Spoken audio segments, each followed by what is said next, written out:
Olá, pessoal, tudo bem com vocês? Nós vamos começar hoje fazendo a leitura de um poema, que diz o seguinte: Marginal é quem escreve à margem, deixando branca a página, para que a paisagem passe e deixe tudo claro à sua passagem. Marginal, escrever na entrelinha, sem nunca saber direito quem veio primeiro, o ovo ou a galinha. Esse é um poema do Paulo Leminski, e a nossa aula de hoje vai ser sobre literatura marginal. Bom, para ter como base, né, algumas leituras sobre a literatura marginal, alguns textos vão nos servir como referência. Então, nós vamos utilizar como referências, né, uma antologia poética organizada pelo professor Amador Ribeiro Neto, da Universidade Federal da Paraíba, né, uma antologia de poesia marginal. Um livro lançado lá em 1976 pela pesquisadora e também professora a Heloísa Buarque de Holanda, chamado 26 Poetas Hoje. Uma entrevista concedida por um dos poetas marginais, que é o Chacal, ao programa Super Livres, está disponível no YouTube. Todos esses textos eu vou deixar os links na descrição do vídeo. Vamos também utilizar como referência uma espécie de mini documentário chamado Vida e Obra da poeta Ana Cristina César, para o jornal Futura, também disponível no YouTube. Um documentário chamado Ervilha de Fantasia, que fala um pouco sobre o poeta, né, que iniciou a nossa aula de hoje, que é o Paulo Leminski. Vamos usar também como referência o Toda a Poesia, né, do Paulo Leminski, esse livro maravilhoso, leiam, por favor. Um outro livro de poemas, que é o A Teus Pés, da Ana Cristina César, né, e também Poética, que é a obra completa da Ana Cristina César. O Poética, eu não tenho links em PDF, mas esse livro, A Teus Pés, que eu vou deixar aqui na descrição do vídeo, tem em PDF e ele é parte dessa obra, né? E também nosso último referencial para a aula de hoje é um documentário, um videoclipe, digamos assim, chamado Assaltaram a Gramática, que ele traça o perfil, né, de alguns poetas da chamada geração de poesia marginal ou literatura marginal. E aí nós chegamos, então, ao primeiro ponto da nossa aula de hoje, que é a pergunta que mais se faz quando a gente fala em literatura marginal, que é por que literatura marginal, né? De onde vem esse adjetivo. Então, para responder essa pergunta, a gente vai retomar, né? Vamos fazer referência à entrevista concedida pelo poeta Chacal ao programa Super Livres. E ele fala que existe uma coisa, né, uma espécie de fato social, um contexto social que une os poetas dessa geração, que é o contexto da ditadura militar brasileira. Então, nesse sentido, havia um grupo de poetas que buscava, por meio da literatura, alguma forma de atuação cultural que fosse fora dos padrões oficiais da academia, da crítica literária, né? E, para além disso, havia esse desejo, essa ânsia de enfrentar, de alguma maneira, a repressão e a censura impostas pela ditadura militar, né? Além desse desejo, desse desejo de enfrentar também o bloqueio sistemático das editoras da época, né? Então, movidos por essas razões, né, eles começaram a escrever seus poemas, seus textos, geralmente na máquina de escrever, imprimiam esses textos, né, por meio ou de uma máquina de xerox ou de um mimeógrafo, né, E aí, quem não sabe o que é um mimeógrafo, dá um Google, dá uma pesquisada, né? Um sistema de impressão bem interessante, antigo. E eles usavam muito mimeógrafo ou a Xerox e montavam essas coletâneas, esses materiais, esses livros e vendiam, né, ou distribuíam em pequenas tiragens, sempre, claro, nas saídas do teatro, do cinema, em bares, de modo assim quase que panfletário, né? A circulação dessas obras acontecia de mão em mão. E como eles estavam, né, distantes do mercado editorial, distante das editoras, à margem do mercado editorial, eles ficaram, portanto, conhecidos como os poetas marginais, né? Ou a geração do mimeógrafo. Né? Existem essas duas possibilidades, né?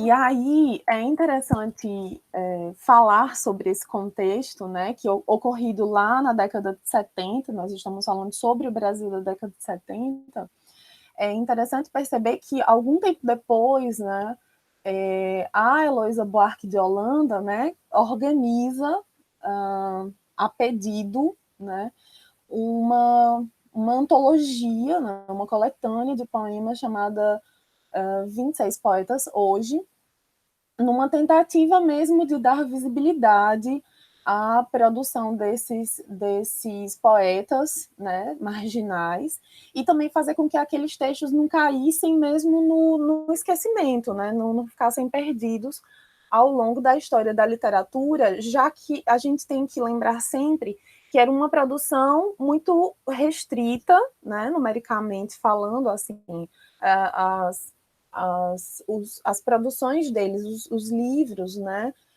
saíam numa tiragem muito restrita e também eram muito localizados geograficamente. A gente está falando do contexto do Rio de Janeiro, né, Brasil, Rio de Janeiro. Então, essas distribuições ficavam restritas àquele local. Então, numa tentativa, né, de fazer com que esses textos não se perdessem ao longo da história, a Heloísa Buarque de Holanda organiza essa antologia que é lançada no ano de 1976. Na introdução dessa primeira edição, a Heloísa Buarque de Holanda, né, faz umas perguntas interessantes para os leitores. Né? Ela diz assim, será que esse movimento... claro que ela tá utilizando isso como maneira de contra-argumentar. Né? Ela está dizendo assim, ela usa vozes externas para argumentar em favor da literatura marginal. Então, ela diz assim, trata-se, abre aspas, né? Trata-se de um movimento literário ou de mais uma moda? E se for moda, foi a poesia que entrou na moda ou foram os poetas? Fecha aspas. E aí ela mesma responde essa pergunta de uma maneira muito interessante, porque ela diz assim, bom, o fato é que a poesia circula e o número de poetas aumenta cada dia mais. Então, é uma maneira que a Heloísa encontra, né, na introdução dessa primeira edição, de dizer assim, olha, vocês não podem ignorar a poesia marginal. Ela existe, ela está aí. E, então, a gente passa para o segundo ponto da nossa aula de hoje, né, já que a gente já entendeu por que eles são chamados de poetas marginais, porque a literatura marginal ou a geração do mimeógrafo, a gente começa a se perguntar, portanto, o que caracteriza, se existe realmente algo que caracteriza, né, essa produção, esteticamente falando, né? E aí o Chacal, na entrevista, né, ele diz assim, olha, havia diferenças, mas não havia divergências. E é muito interessante essa fala do Chacal. A própria Heloísa Buarque de Holanda, né, no texto introdutório lá da Antologia de 76, ela diz o seguinte, existe uma presença de uma linguagem informal, que é à primeira vista muito fácil, leve, engraçada, e que fala das experiências vividas, né? E que, de certa forma, contribui um pouco para encurtar a distância que separa os poetas dos leitores. que é uma espécie de marca muito característica da poesia marginal, já que, imaginemos nós, né, os poetas estavam muito próximos dos leitores, das pessoas, justamente por causa desse caráter panfletário, né, no momento de vender suas obras, no momento de distribuir suas obras. Eles buscavam muito esse diálogo com a língua coloquial, né? A poesia tem palavrão, tem termos muito utilizados no cotidiano, né? Gírias muito comuns no Rio de Janeiro da época. A gente vai encontrar traços muito coloquiais, muito formais de linguagem. E aí a gente faz referência agora a um outro texto, que é o texto do professor e pesquisador, o Amador Ribeiro Neto, lá no prefácio da Antologia de Poesia Marginal, né? E ele diz para a gente que a poesia marginal não existe como um movimento, nem como um grupo de poetas assim de mesmo ideário. Ele faz essa crítica porque realmente não existe uma unidade estética, digamos assim. Existem alguns traços que a gente pode levantar, mas que, de fato, não há nada que os una, além daquilo que o Chacal falou, né? Quando ele diz assim, olha, há diferenças, mas não há divergências, que é o fato social deles estarem ali, de alguma forma, tentando movimentar a cena cultural e tentando enfrentar, de alguma forma, a, a ditadura militar brasileira. Ainda tecendo essa crítica em relação aos poetas da década de 70, né, enquanto movimento, quando eles propunham a coloquialidade, o humor, o uso das gírias, de palavrões, o cotidiano na cena poética, né, o prosaico. E aí o Amador Ribeiro Neto diz assim que isso não é uma novidade, né, na cena brasileira em relação à literatura, já que os modernistas de 22 já haviam lançado essas propostas lá na Semana de Arte Moderna, né, em São Paulo. Então, ele volta a afirmar que o que de fato une o movimento da poesia marginal, da literatura marginal, era realmente essa vontade, né, de enfrentar a censura e a violência impostas pela ditadura militar. E aí a gente tem que abrir um parêntese aqui para lembrar de como isso acontecia na época, né? A gente tem que lembrar, por exemplo, do Ato Institucional número 5, que ficou conhecido popularmente como AI-5, que foi decretado lá em dezembro de 1968, e que dava ao presidente a permissão para fechar o Congresso Nacional e as assembleias legislativas. O que, de fato, aconteceu logo depois que o ato foi assinado pelo general e então presidente Arthur da Costa e Silva, né? Esse mesmo ato institucional, né, também instituiu a censura prévia das obras artísticas, que podiam ser censuradas assim por motivos diversos, como subversão da moral ou dos bons costumes. Censurava também os meios de comunicação. Então, vocês imaginem que nós tínhamos uma época onde nenhum livro, nenhuma música, nenhum texto, qualquer que fosse, podia ser publicado sem passar previamente pela censura. Então, escrever e produzir artesanalmente e distribuir entre as pessoas textos, né, era uma maneira de lutar contra essa censura, porque esses textos não passavam, né, pela censura instituída pelo Ato Institucional número 5. Esse mesmo ato também fazia com que reuniões políticas não autorizadas pela polícia fossem proibidas, e aí houve suspensão de habeas corpus por crimes de motivação política. E nessa época, estima-se que ao menos 1.390 pessoas foram presas, 333 políticos tiveram seus direitos políticos suspensos, além das torturas e dos assassinatos de presos, que foram práticas comuns no período. Então, vejam em que contexto, né, esses poetas, esses essas pessoas estavam inseridas, né? E como a poesia pôde atuar de maneira a enfrentar esse sistema, né? Bom, algumas influências apontadas, né, recebidas pelos poetas marginais foram a música e a cultura pop da época, principalmente os movimentos de contracultura norte-americano e europeu. E, além desses movimentos de contracultura, eles receberam influência de um outro movimento também de contracultura, só que brasileiríssimo, né, que estava sacudindo a cena, que sacudiu muito a cena cultural da época, que foi o movimento do tropicalismo ou a tropicália.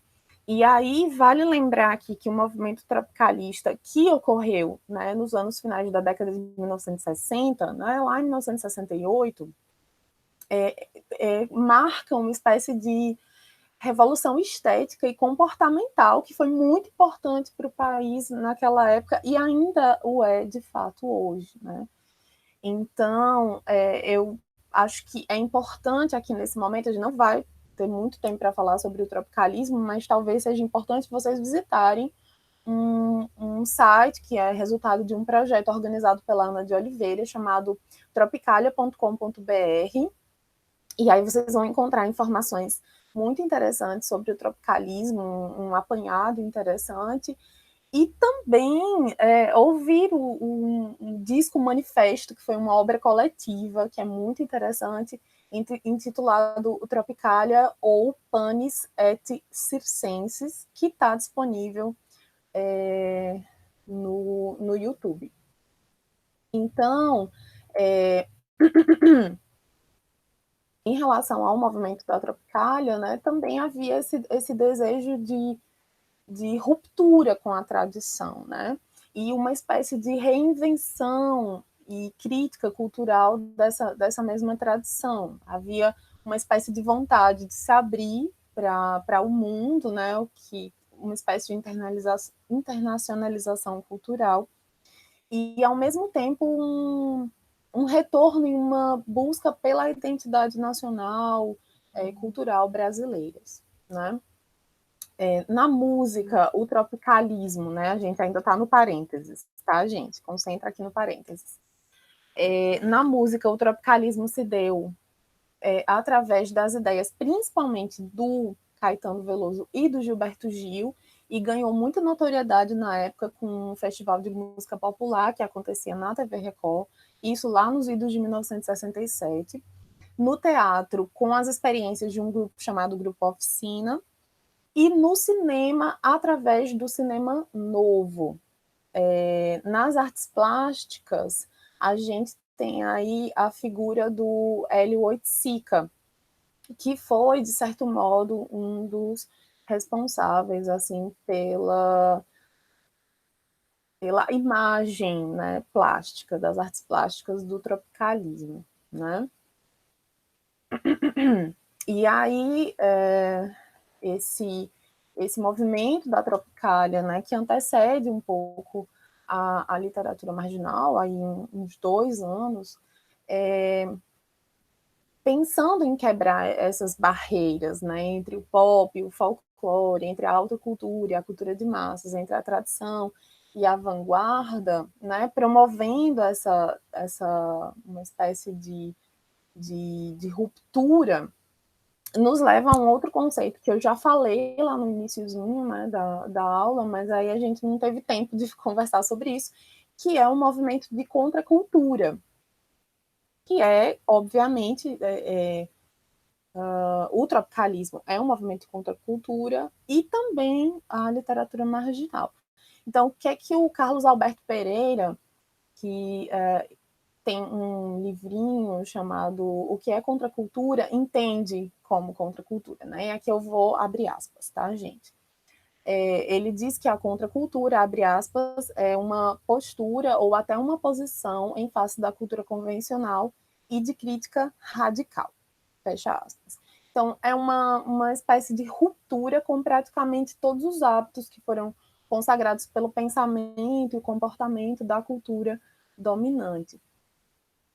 Então, a poesia marginal chega na rua, né, opondo-se a uma política cultural, digamos assim, que sempre dificultou o acesso ao público, ao livro de literatura, ao sistema editorial que barra a veiculação de manifestações não legitimadas ou pela crítica ou pela censura da época, né? Essa minha fala está muito baseada no que a Heloísa Buarque de Holanda fala mesmo no pós-fácil do 26 Poetas Hoje.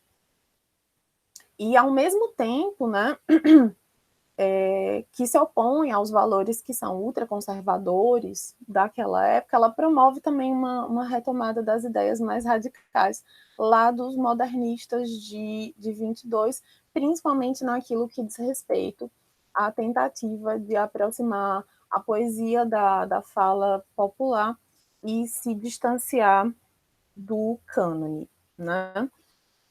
E aí, gente, fica então essa nossa conversa, que é um convite, né, para que a gente conheça um pouco mais sobre a literatura marginal brasileira, que a gente leia um pouco mais dos poetas marginais. Nós vamos falar em outro vídeo sobre alguns desses poetas, né, especificamente sobre a poetisa Ana Cristina César e sobre o Paulo Leminski. Mas aí eu acho que nesses materiais de que vocês dispõem, de que nós dispomos aí na descrição do vídeo, a gente tem outros caminhos possíveis, né, para a gente chegar a outros nomes e fazer com que a gente conheça um pouco mais, um pouco melhor sobre a literatura marginal brasileira, tá bem? Então, é isso. Cuidem-se e até a nossa próxima aula.